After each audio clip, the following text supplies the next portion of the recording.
비가 쏟아지는 서울의 밤거리를 달리던 택시가 갑자기 미끄러지며 벽에 부딪혔다.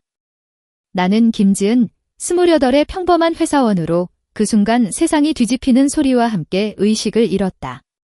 그리고 눈을 뜨자 구급차 뒷칸에서 낯선 여의사의 손이 내 뺨을 스치며 속삭였다. 괜찮아요. 이제 안전해요. 나랑 같이 있어요? 그 손길은 단순한 의료 행위가 아니었다. 따뜻하고 떨리는 그 접촉이 내 가슴을 파고들어 고통 속에서도 이상한 설렘을 불러일으켰다. 나는 왜 그 순간 그녀의 눈빛에 빠져들었을까? 그날 이후 내 삶은 영원히 바뀌었다. 서울의 번잡한 거리에서 시작된 그날은 평소처럼 지루한 일상이었다.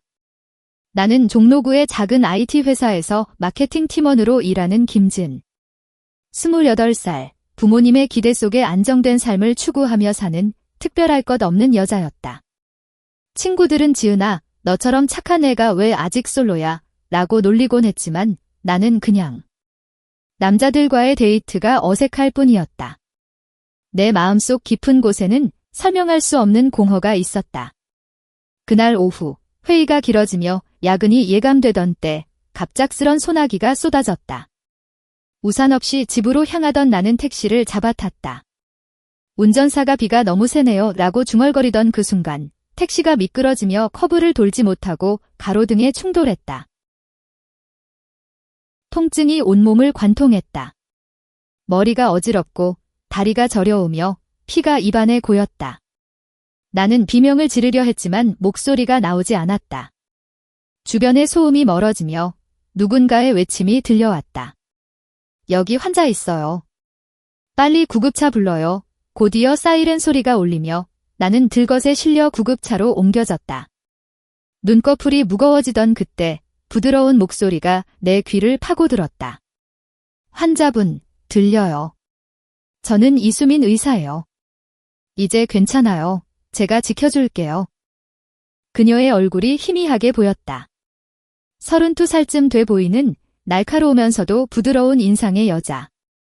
긴 검은 머리를 포니테일로 묶고 흰 가운 위에 청진기를 걸친 모습이 프로페셔널했다.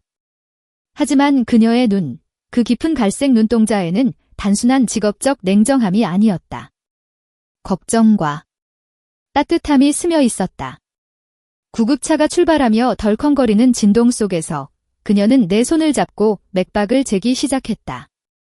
숨 쉬세요. 천천히. 상처는 깊지 않아요.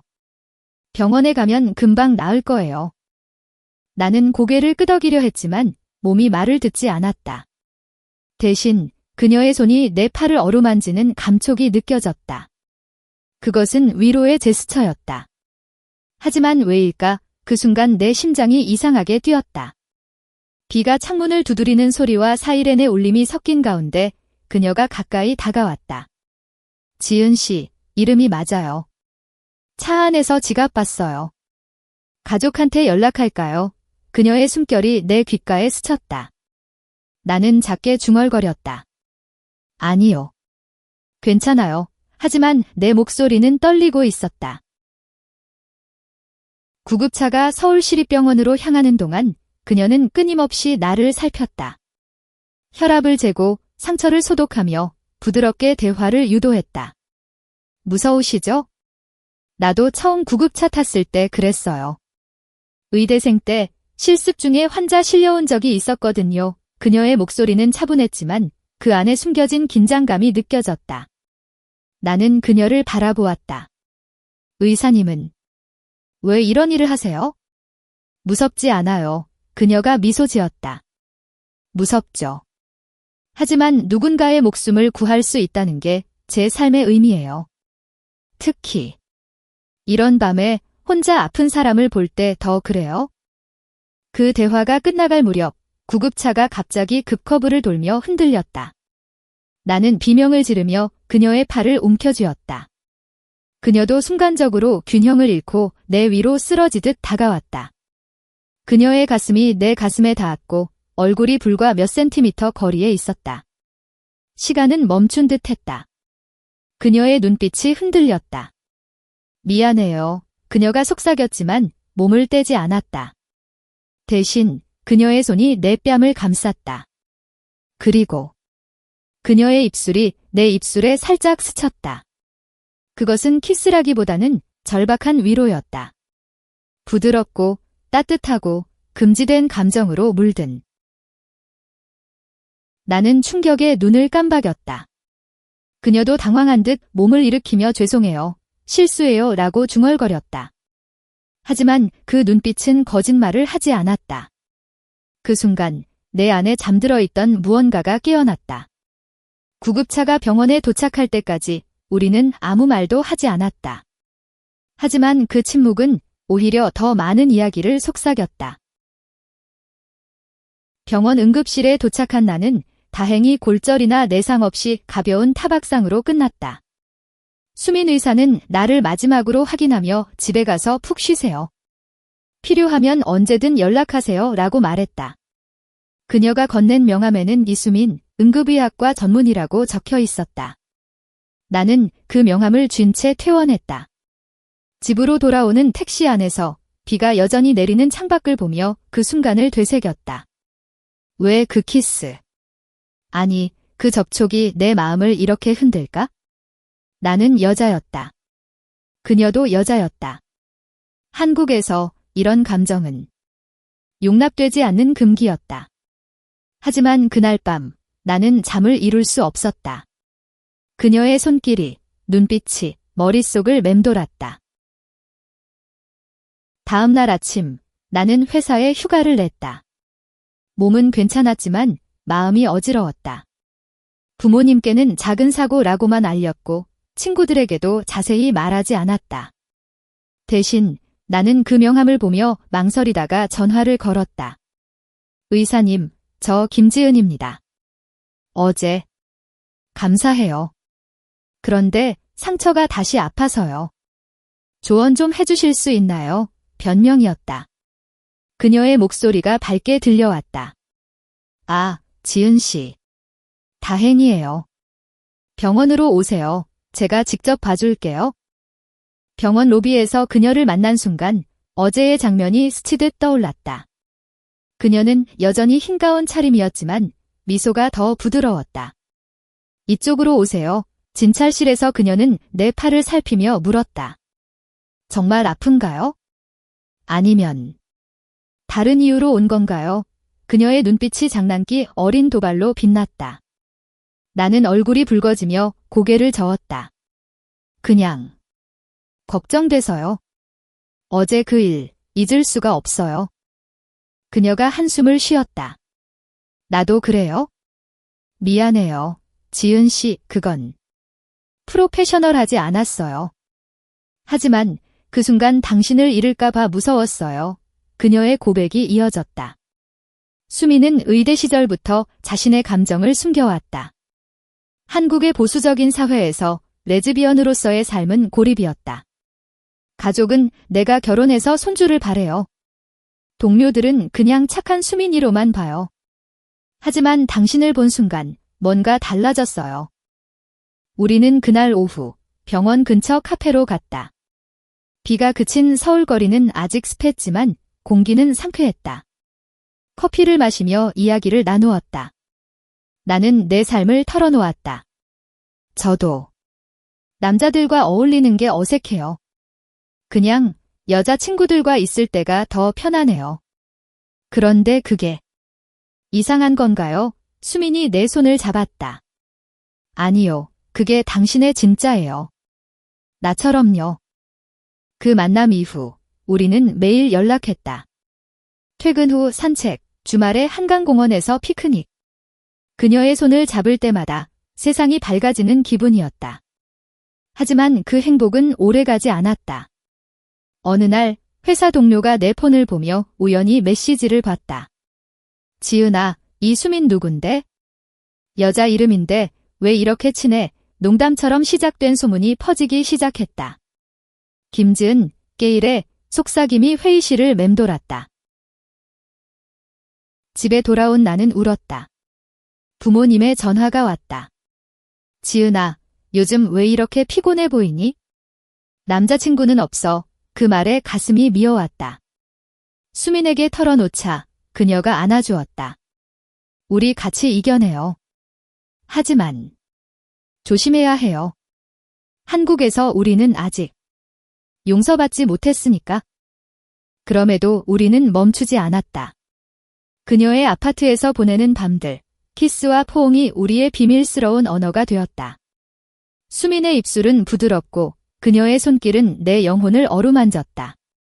지은아, 당신이 내 빛이에요. 그녀가 속삭일 때 나는 세상의 시선이 두렵지 않았다. 하지만 운명은 더 큰 시련을 준비하고 있었다. 어느 금요일 밤, 우리는 명동의 작은 레스토랑에서 데이트를 했다. 촛불 아래서 와인을 마시며 웃던 그때 문이 열리며 수민의 여동생이 들어왔다. 언니. 여기서 뭐해? 수민의 동생, 은정은 충격에 눈을 동그랗게 뜨고 나를 보았다.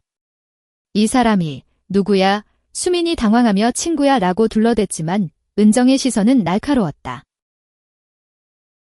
집으로 돌아온 은정은 부모님께 모든 걸 말했다. 다음 날 수민의 전화가 떴다. 지은아. 부모님이 아셨어. 나보고 그런 짓 그만두라고 하시네. 그녀의 목소리는 갈라져 있었다. 나는 달려가 그녀를 안아주었다. 우리 같이 설명해요. 진심을 보여주면 이해할 거예요.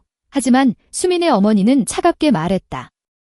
수민아, 내가 의사라서 더 부끄러워. 한국에서 여자가 여자를 사랑한다고? 그건 병이야. 치료받아.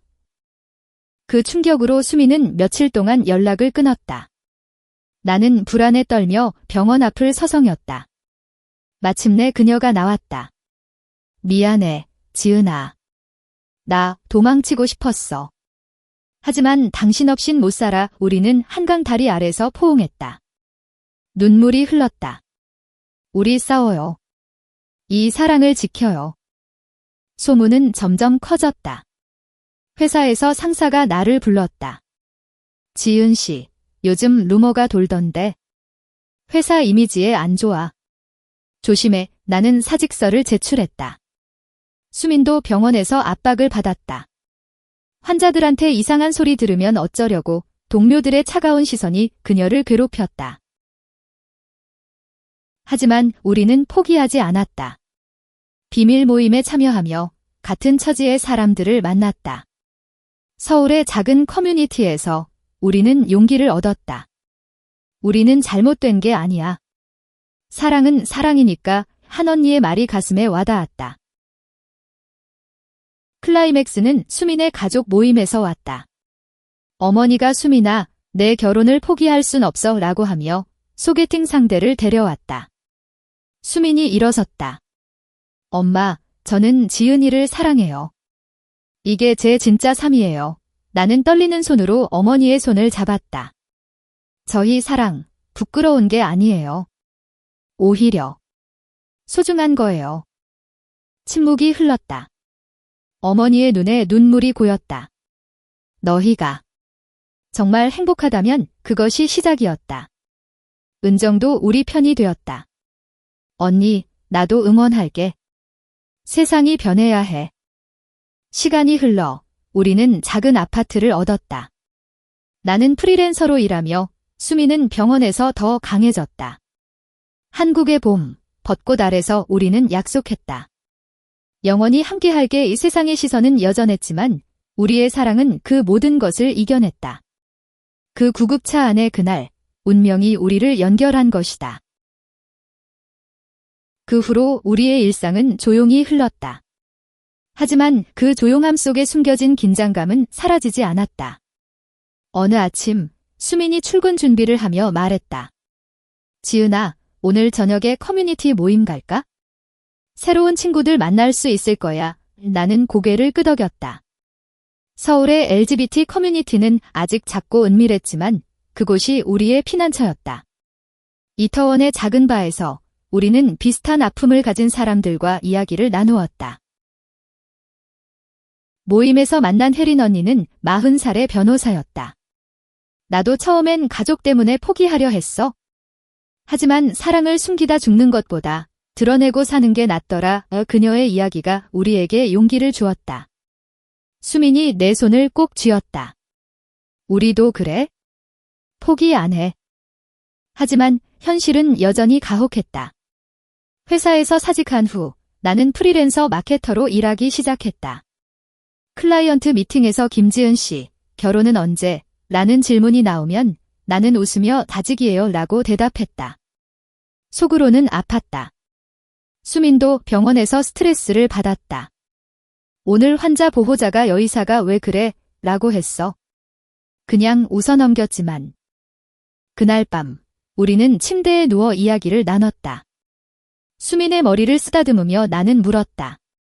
수민아, 후회 안 해. 그녀가 내 가슴에 얼굴을 묻었다. 절대.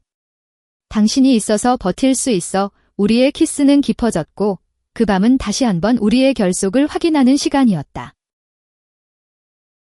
주말에 우리는 제주도로 여행을 갔다. 비행기에서 손을 잡은 채 창밖 바다를 보았다. 여기서 살까? 수민이 장난스럽게 말했다. 제주도의 푸른 바다와 오름은 우리의 마음을 치유했다. 해변에서 맨발로 걷다. 그녀가 갑자기 나를 끌어안았다. 지은아, 사랑해. 이 파도 소리가 우리의 고백을 삼켰다. 돌아온 후 예상치 못한 소식이 왔다. 수민의 어머니가 연락했다. 수민아, 엄마 생각이 바뀌었어. 너희 집에 갈게. 우리는 긴장하며 기다렸다. 어머니가 도착해보니 손에 과일 바구니를 들고 있었다. 지은 씨, 미안했어. 처음엔 이해 못했지만 수민이가 행복해 보이네. 눈물이 흘렀다. 그날 우리는 함께 밥을 먹었다. 작은 시작이었다. 그 만남이 계기가 되어 가족 관계가 서서히 풀렸다. 은정이 자주 놀러오며 덧니들 케이크 사왔어 라고 하며 웃었다. 하지만 사회의 벽은 여전했다. 뉴스에서 LGBT 권리 시위가 보도될 때마다 나는 불안해졌다. 우리도 나설까? 수민이 말했다. 나는 망설였다. 아직 무서워. 그러던 중 나는 새로운 프로젝트를 맡았다. LGBT 인권단체의 마케팅. 그곳에서 일하며 나는 목소리를 내기 시작했다. 사랑은 성별이 아니야 포스터를 만들며 내 이야기도 조금씩 드러냈다. 수민이 자랑스럽게 말했다. 우리 지은이가 영웅이네. 하지만 드라마는 다시 찾아왔다. 옛 동료가 연락했다. 지은아, 내 루머 때문에 회사 분위기 안 좋아. 조심해. 동시에 수민의 병원에 익명신고가 들어왔다. 그 의사, 동성애자라니. 환자 위험에 수민은 상사에게 불려갔다. 수민 씨, 개인사지만. 이미지 때문에. 그날 밤, 우리는 울었다. 왜 우리만 이렇게? 나는 소리쳤다. 수민이 안아주었다. 함께라면 이겨. 사랑이 우리 무기야. 우리는 결심했다. 커뮤니티에 참여해 목소리를 내기로. 작은 세미나에서 수민이 말했다. 나는 의사예요. 하지만 먼저 한 여자의 연인이에요. 이 사랑이 병이 아니라는 걸 증명할게요. 박수가 터졌다. 나는 무대 뒤에서 그녀를 보며 가슴이 벅찼다. 가족도 변했다. 어머니가 우리 집에 와서 결혼식은 언제? 라고 물었다. 우리는 웃었다. 한국에선 아직 어렵지만 언젠가 그 말이 희망이었다. 여름이 왔다. 더위 속에서 우리의 사랑은 더 뜨거워졌다. 한강에서 자전거를 타며 우리는 미래를 꿈꿨다. 아이 키울까? 입양으로 수민이 말했다. 나는 그래, 우리 가족 만들자라고 답했다. 하지만 시련은 끝나지 않았다. 수민의 상사가 휴직 추천들 했다. 스트레스 많아 보이네. 그것은 사실상 압박이었다. 수민은 울며 포기할까? 라고 했다. 나는 자니, 싸워. 내 꿈 포기 못해. 나는 단체 활동을 통해 변화를 만들었다. 캠페인으로 사랑의 자유 슬로건을 알렸다. 언론 인터뷰에서 구급차에서 시작된 사랑기라고 털어놓았다. 세상이 조금씩 변했다. 가을, 우리는 제2의 만남을 기념했다. 구급차 모형을 사서 웃었다. 그날, 운명이었어 키스가 이어졌다. 겨울이 다가오며 더 큰 드라마가 왔다. 수민의 어머니가 병이 들었다. 암이야, 수민은 무너졌다. 병원에서 어머니를 돌보며 엄마, 용서해줘라고 울었다. 어머니가 수민아, 내가 행복하면 그게 다야 라고 했다. 나는 곁에서 지켰다. 우리 가족이야. 그 과정에서 우리의 결속이 더 강해졌다. 병이 호전되며 어머니가 너희 결혼식 내가 치러줄게 라고 했다. 작은 파티로 가족과 친구들이 모였다. 링을 교환하며 우리는 맹세했다. 하지만 외부 압력은 계속. 시위에서 반대자들이 변태라고 소리쳤다. 우리는 손잡고 버텼다. 봄이 다시 왔다. 법이 조금 변했다. 동성 파트너십 인정 움직임. 우리는 희망을 품었다. 수미는 병원으로 복귀, 더 강해졌다. 나는 단체 리더가 되었다. 우리의 이야기가 책으로 나왔다. 구급차의 기적. 드라마 속 로맨스처럼 우리는 여행을 다녔다. 부산 바다에서 정원이라고 속삭였다. 여름, 최종 실현. 옛 친구가 배신, 소셜에 우리 사진 올렸다. 악플이 쏟아졌다. 공개적으로 사과해. 우리는 기자회견 열었다. 이 사랑이 자랑스러워요. 지지자들이 모였다. 변화의 물결. 가족이 우리를 지켰다. 우리 딸들이라고. 가을, 우리는 법적 파트너십을 맺었다. 작은 의식에서 눈물과 웃음. 그날 이후 평범하지 않았지만 행복해. 겨울, 집에서 불꽃놀이 보며 안겼다. 세상이 변했듯 우리도. 사랑은 이겼다.